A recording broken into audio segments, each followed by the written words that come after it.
இன்றைக்கி நம்ம ஒரு பச்சை மசாலா வெஜிடபிள் குருமா செய்ய போகிறோம். அதுக்கு நான் வந்துட்டு ஒரு சின்ன தேங்காயில் ஒரு கால் பாகத்துக்கும் கொஞ்சம் ஜாஸ்தியாக தேங்காய் எடுத்து வச்சுருக்கிறேன். அதோட ஒரு 8 பச்சை மிளகா, சிறிதளவு புதினா, சிறிதளவு கொத்தமல்லி எடுத்து வச்சுருக்கிறேன். இதையெல்லாம் நம்ம அரைச்சிக்க போகிறோம். இதோட நான் வந்துட்டு ஒரு அரை ஸ்பூன்னு மிளகு, ஒரு 1/2 ஸ்பூன்னு சோம்பு, 2 லவங்கம், அதோட கூட ஒரு 1/2 ஸ்பூன் மிளகு, ஒரு 1/4 ஸ்பூன் சோம்பு, ஒரு 4 கிராம்பு, 2 ஏலக்காய், 2 துண்டு பட்டை, ஒரு 2 ஸ்பூன் கடலை, இதையெல்லாம் சேர்த்து ஒன்றா நம்ம அரைச்சிட்டு வர போகிறோம். அதோட நான் வந்துட்டு ஒரு 7-8 முந்திரியும் ஒரு 1/4 ஸ்பூன்னு கசகசாவும் ஊற வச்சுருக்கிறேன். இதையும் இதையெல்லாம் ஒன்றா சேர்த்து நம்ம அரைச்சிட்டு வந்துட்டு பார்ப்போம்.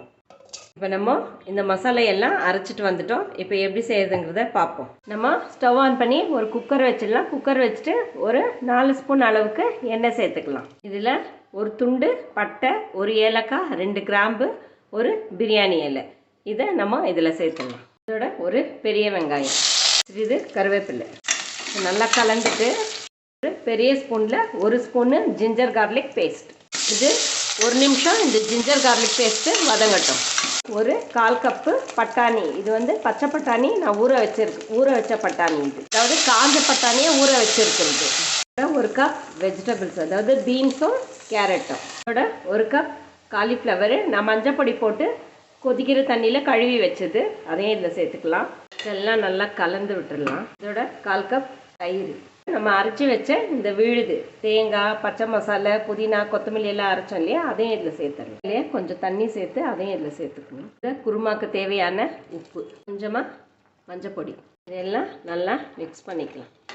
லாஸ்ட்டாக கொஞ்சமாக கேப்சிகம், ஒரு பாதி கேப்சிகம், அதையும் இதில் சேர்த்துடலாம். இதெல்லாம் நல்லா கலந்துட்டு இப்போ இது ரொம்ப கெட்டியமாக இருக்குது. ஸோ நம்ம தேவையான தண்ணி சேர்த்துக்கலாம். இதில் உங்களுக்கு எந்த அளவுக்கு திக்னஸ் வேணுமோ அந்த அளவுக்கு சேர்த்துக்கோங்க. இப்போ இதெல்லாம் காயெல்லாம் வெந்தாக்கா அந்த தண்ணி குறையும், அதனால தேவையான அளவுக்கு சேர்த்துக்கோங்க. ஒரு தக்காளி நறுக்கி வச்சதை கடைசியாக நம்ம இது மேலே ஆட் பண்ணிவிட்டு நம்ம குக்கர் மூடி போட்டு 3 விசில் வந்த பிறகு பார்ப்போம். இப்போ 3 விசில் ஆயிட்டுது, சத்தம்லாம் அடங்கிடுச்சு. இப்போ ஓப்பன் பண்ணி பார்ப்போம். நம்மளோட வெஜிடபிள் குருமா, பச்சை மசாலா வெஜிடபிள் குருமா ரெடி ஆயிடுச்சு. இப்போ இதை நம்ம சர்வ் பண்ண வேண்டியது தான்.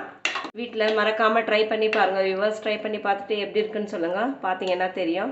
நம்மளோட பச்சை மசாலா வெஜிடபிள் குருமா ரெடி ஆயிடுச்சு. வீட்டில் ட்ரை பண்ணி பார்த்துட்டு எப்படி இருக்குன்னு சொல்லுங்கள் வியூவர்ஸ்.